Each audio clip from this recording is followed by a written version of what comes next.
Dream Part 3, March 23rd, 2025. There's so I kind of realized that even that I had two separate dreams. Um yeah, and so in the first dream I believe the Lord just allowed me to realize where I was at. I was at work as uh an extra, and we were um we were they serve where they serve food, right? When you work in as an extra, um, or a background person in TV and movies, in Hollywood, they feed you. I guess it's not practical to have so many people bring their own lunch or something, or to try to go out to lunch. So they feed you. And sometimes they don't feed you well, to be honest. But in that dream, I was being targeted. And so people were trying to, they were trying to get my food. It was lunchtime. And I think I might have given them my food. I'm not even sure. And then I guess I was looking for food because I'm like, well, it's lunchtime. We're supposed to eat. Where's the food? And so somehow I'm able to discern that there's food here. And we're in a big old dirt, like, fenced off area that they're kind of like using for parking for extras, which is typical of being an extra. You have this whole crew that comes to, if they're shooting on location, and so they'll set up a parking as close, you know, the best and the closest parking will be for like the actors and the higher ranking crew people, and extras will usually have to park more in a less convenient spot or whatever.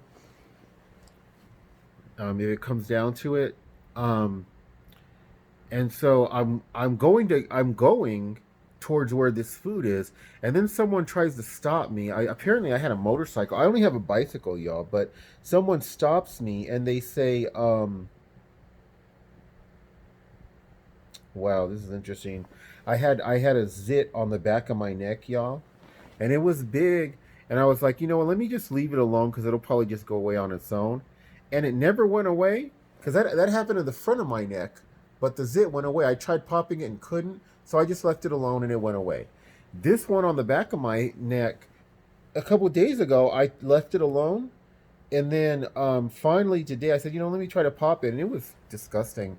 It wasn't even like the typical pus. It was just like bloody kind of like water that came out quite a bit, but now it's completely flat.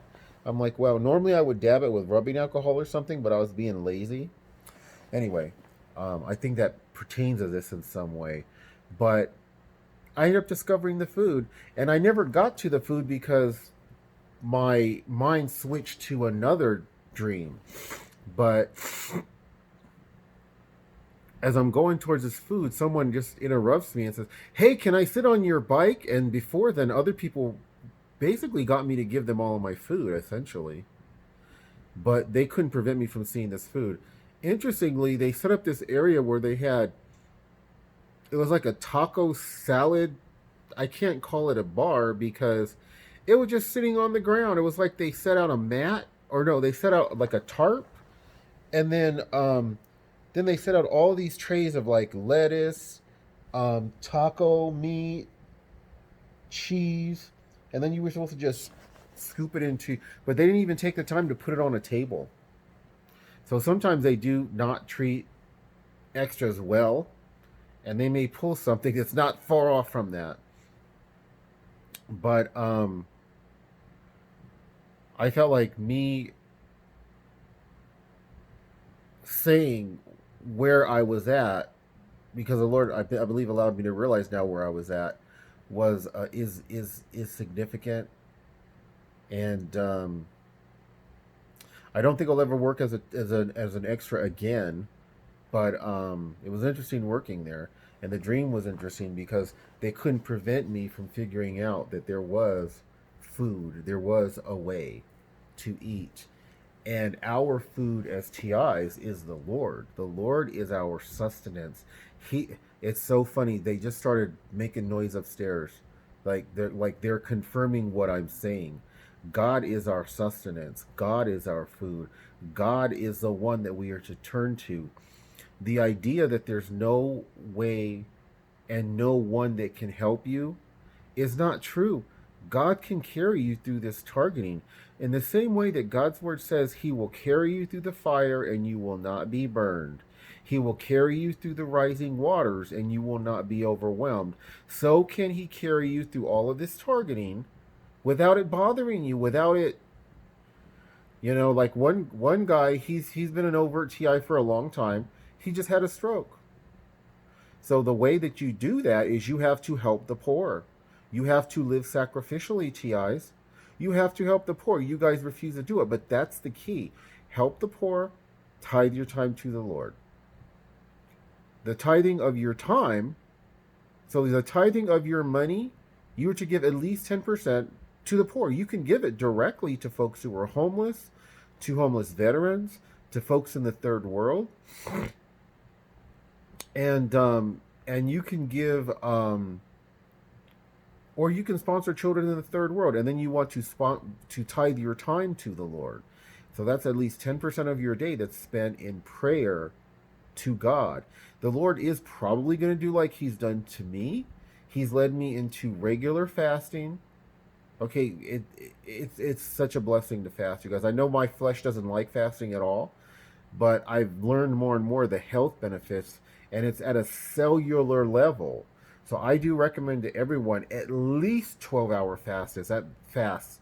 That's water only. And like I do 24-hour fasts. I try to do 3 of each per month, and the last week of the month I don't fast at all. And it will help heal you from the constant DEWs and the damage that does to your body. So a minimum of 24-hour, a minimum of 12-hour, I would say, but also include some 24-hour, because most of those health benefits where your cells wind up rejuvenating, they wind up getting rid of old dying cells, they wind up, your cells wind up cleaning themselves out as you get through this 12 and then particularly 24 hours. You can do 48, you can even do 72-hour fast. The benefits are even more, but the majority of them you get after 24 hours of just water only. You'll get all of these benefits. And the Lord led me into fasting as well for my health. Okay? It literally will help your life. Check with a doctor. If you have any doubts, check with a doctor first. It's interesting because I skipped my 24-hour fast 2 weeks ago. Yesterday I did my 24-hour fast, but that 24-hour fast actually wound up going to 24 hours plus another almost 9 hours. So it was like over 32 hours. And so I got to get even more benefits. So God will lead you into fasting. He will lead you into praising him. He will lead you into reading his word. But prayer, tithing your time to the Lord in prayer, tithing your money to the Lord by helping the poor will be what